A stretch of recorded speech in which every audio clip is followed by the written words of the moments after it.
Here we go, College Football Payoff Podcast, Week 5, Episode 6 of the year. Do you know what episode total it is? Episode 43. Episode 43. I'm Dan, that's Big Country, back again after another positive week for the podcast. I went 2-2, Big Country went 2-1. Together, that's 4-3. Bumps our overall record on the pod to 21-13. That's sitting at a 62% succession rate. Win rate. Win rate. Win right. clip. Win whatever. clip. Whatever they want to say these I don't days. care. All right, and with 2-2 last week for me, that bumps me to 12-7 overall. That's 63%.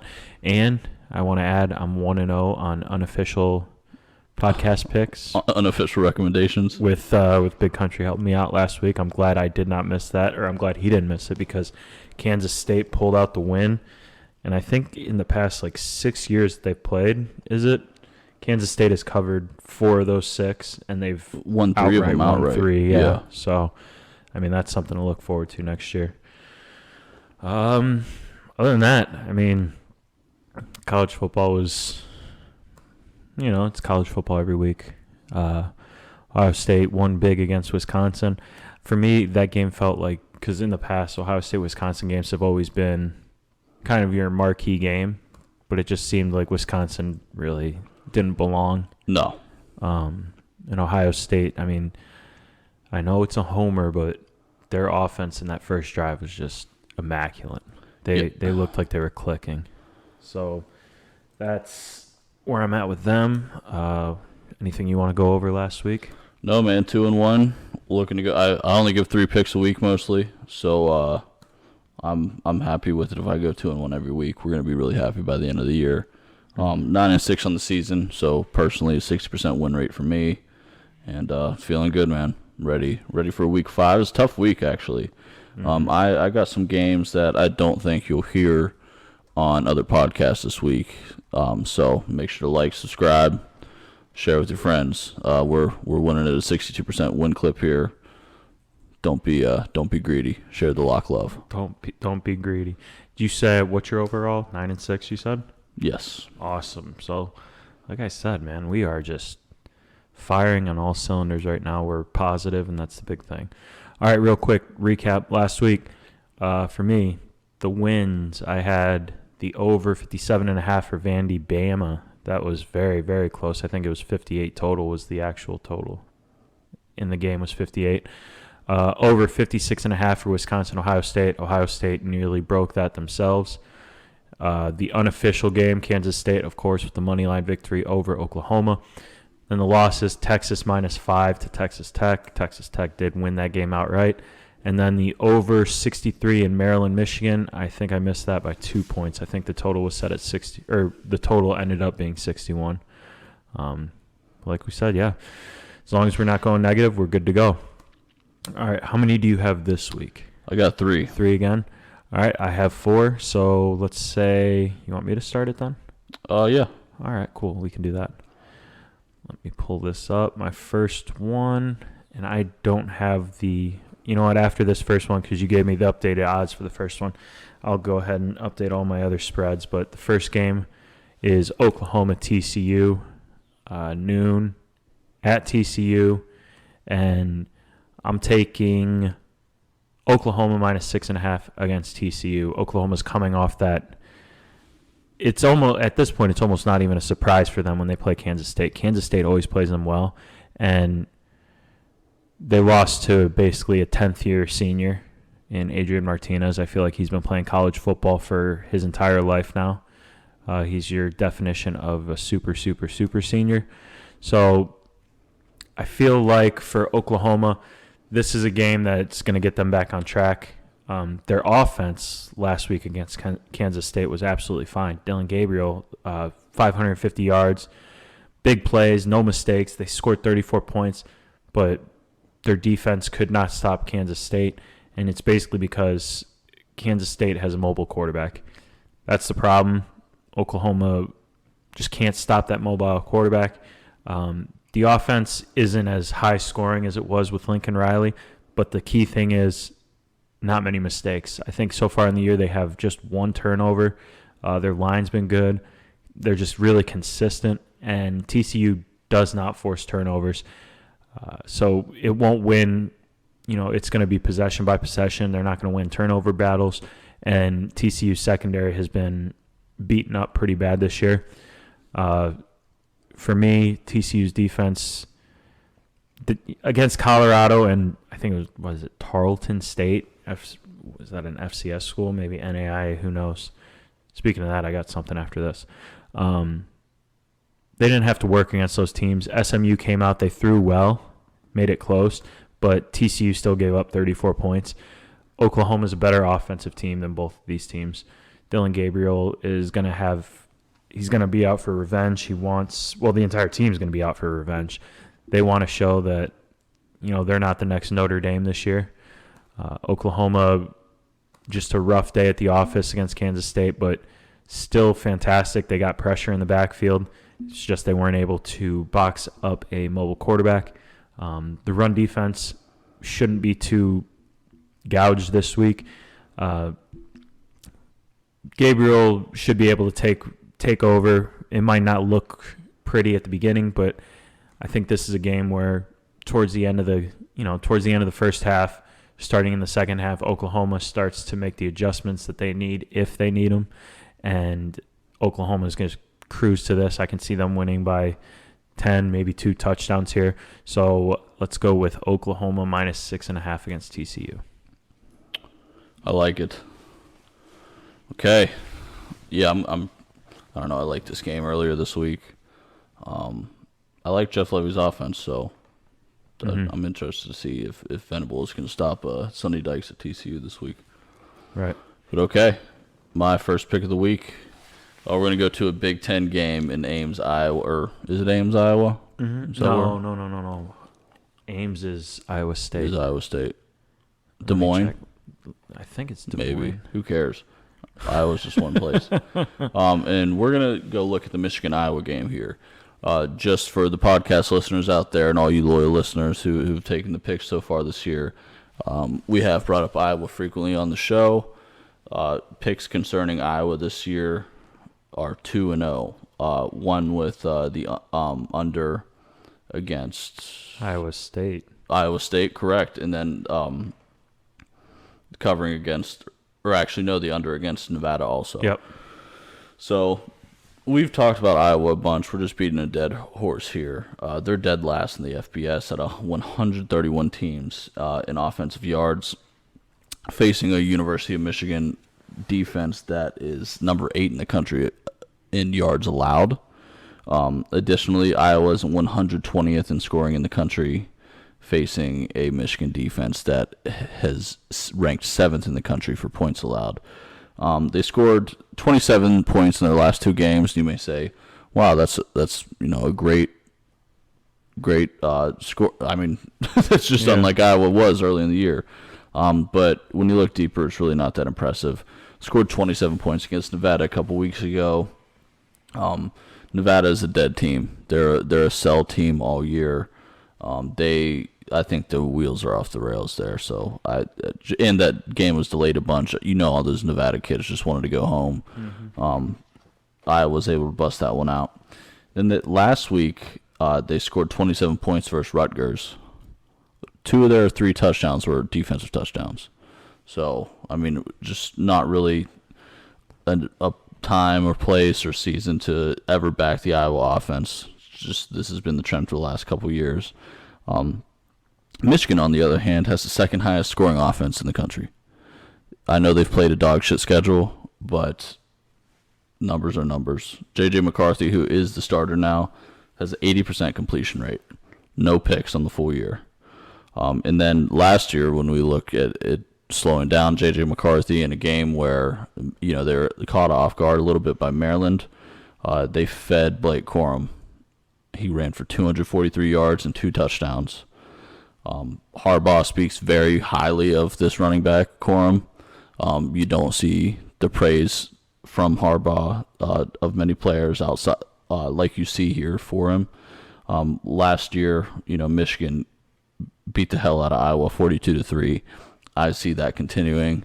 I really just don't see how Iowa can keep up this game, even if they score 2 touchdowns, 1 offense, 1 defense, I still feel pretty confident that Michigan can cover this 11. So you can mark me down for Michigan minus 11 on Saturday. Good. So I like that, and I'm actually going to stick with this game, but we're going to play the total here. Total set at 42.5, and I'm going to take the under. Main reason being Iowa's offense is trash. Their defense is phenomenal. And Michigan's offense, I feel this is their first real test against a good defense. I don't see them putting up more than 40 points, but I also don't see Iowa scoring more than 7 points. So I feel like it's going to be a defensive battle. Michigan's offense is finally going to be tested here. They'll still win. I'm still backing your pick there, but I think we're seeing something low, maybe 28 for Michigan, 31 for Michigan, and then maybe a safety or something for Iowa. For Iowa. I don't see them scoring a lot because Michigan is pretty damn good. So the defense might score more points. Yep. So you have Michigan in the points, right? Yes. Michigan minus 11. I am taking the under 42.5 in this one. Okay. You just want me to roll into my next game? Let's see. That's 2 for me. That's 1 for you. Yeah, if you want to go, or I can take over. It's up to you. All right. I'll start us into some MAC picks. Maction. We've been fading MAC. I've faded the MAC week 1 against Tennessee. I faded them, or maybe week 0 that was. I'm not sure. And then I faded the MAC 2 weeks ago against Vanderbilt. But this time there's no fading, just fun. And by fun, I mean we're betting it over here. And we're going to go see Ohio and Kent State this week. Ohio's defense is dog shit. I know I've already said that. That's maybe a key word of this podcast. But their game against Fordham last week, they allowed 52 points. Aren't they FCS? They're not FBS. Fordham? They got to be FCS. Or Patriot League, right? Yeah. I mean, unacceptable. Ohio games have gone 4-0 to the over so far this year, and they have probably the worst collective defense in the country. Kent State, on the other hand, is also a defense that is weak enough to let Ohio score. While I do think Kent State's probably going to win the game outright, I do think this is going to be a very high-scoring game. Kent State is 118th in passing yards allowed out of 131 FBS teams in the country this year. Those stats are padded a little bit by playing Ohio State. Or did they play it? No, that was Toledo. No, okay, Toledo. By playing like Oklahoma. Well, they played Georgia last week. Yeah. But that's really no excuse.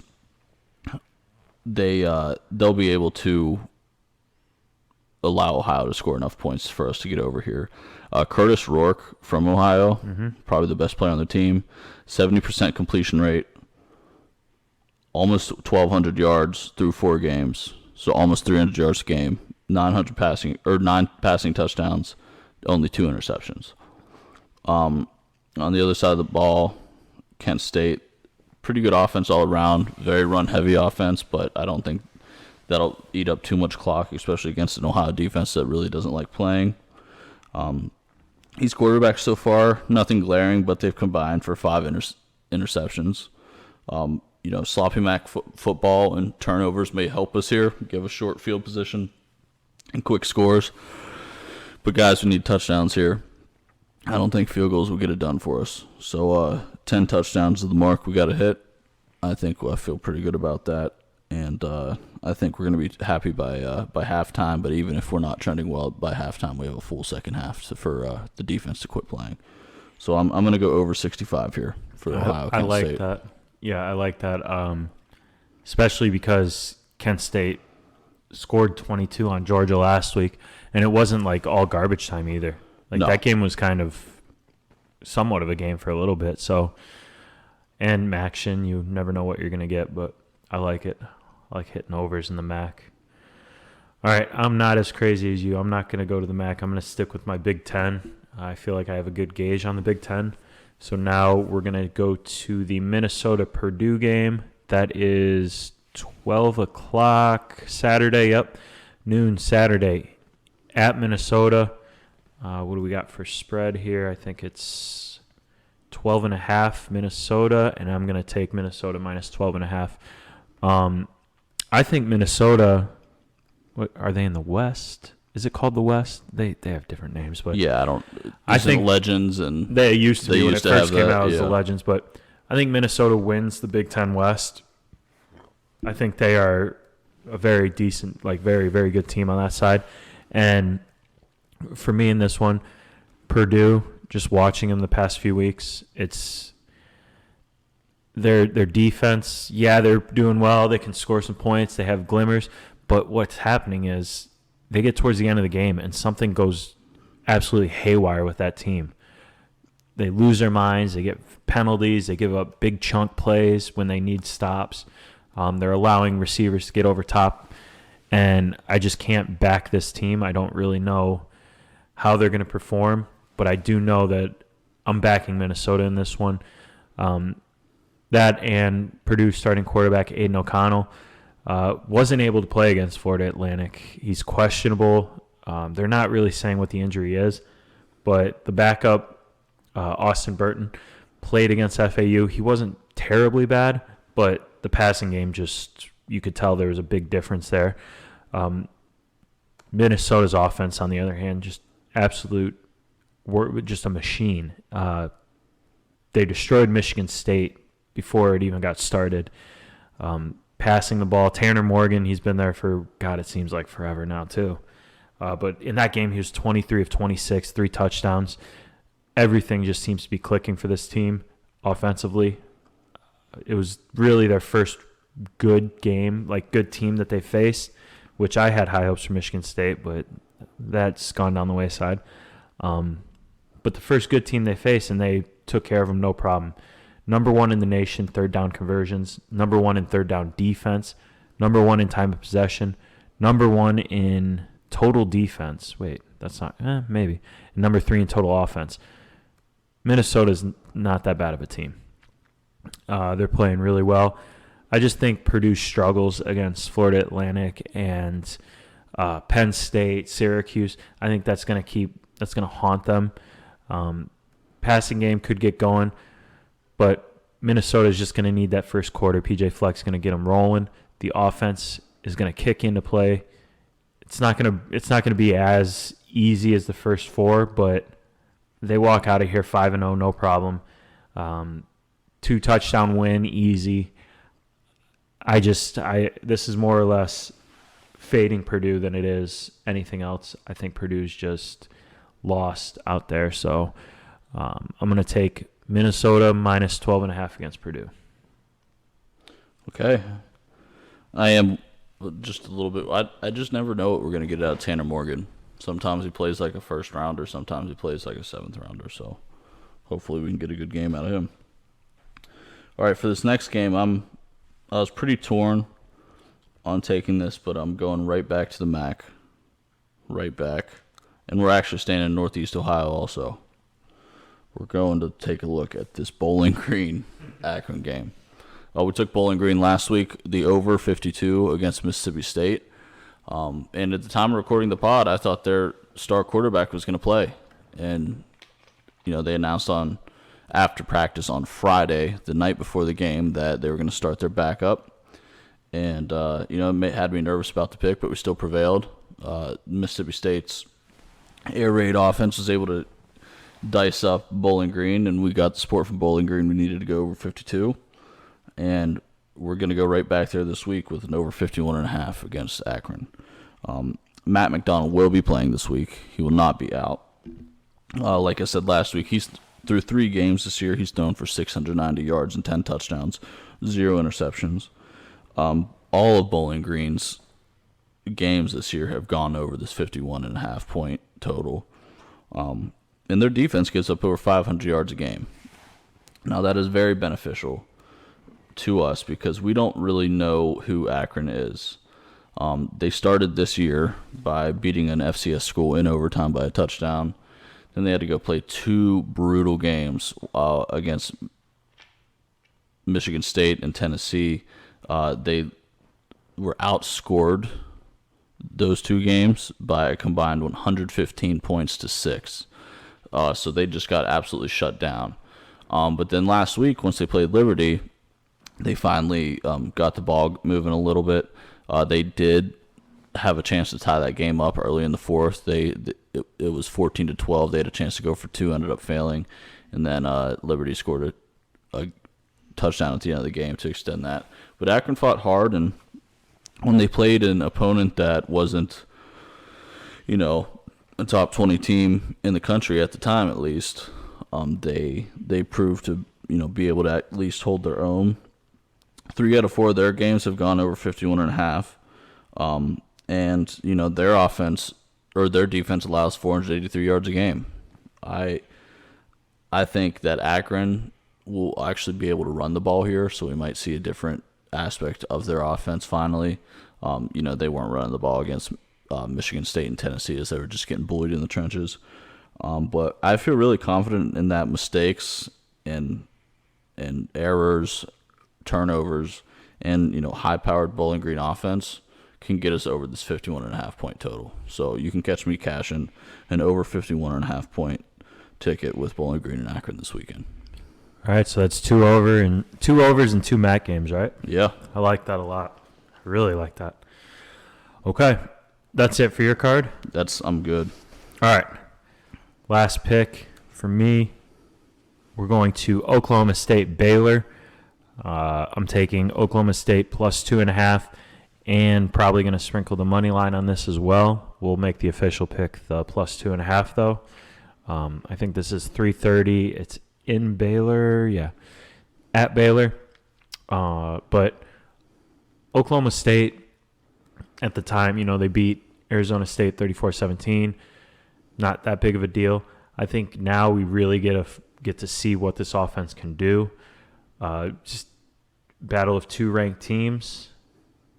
Running game still needs to get there, but I think Spencer Sanders, even though I don't think Spencer Sanders is an elite quarterback, I think he's veteran enough to know that his passing attack is what is rolling this team right now. Well, not rolling, but you know what I'm saying, like getting the offense moving. Absolutely. I think Baylor's going to key in on that, which is going to open up their running game. I think this is the game that Oklahoma State starts to feel it a little bit more. And these last 3 games that they've played against subpar opponents, Central Michigan, Arkansas, Pine Bluff, they've been scoring points and they haven't even gone basically 100% offense. Right. So the defense, by the way, has been terrific. Their pass rush looks to be unstoppable. They force a lot of third downs. And the Baylor ground game, they were stopped by Iowa State. Oklahoma State, their defensive front is better than Iowa State's, so they shouldn't have too much of an issue there. Baylor's been really well against the run, but I think they take that as our defense has been able to stop the run. We need help on our passing attack. Spencer Sanders, they're going to look to pass. This week in practice, I think they focus more and more on their pass defense. I'm not saying that they're going to be gashed by 300 yards on the ground, but I think they focus too much on the pass defense here. Oklahoma State starts to run the ball a little bit more. I think this is going to be a fantastic game to watch.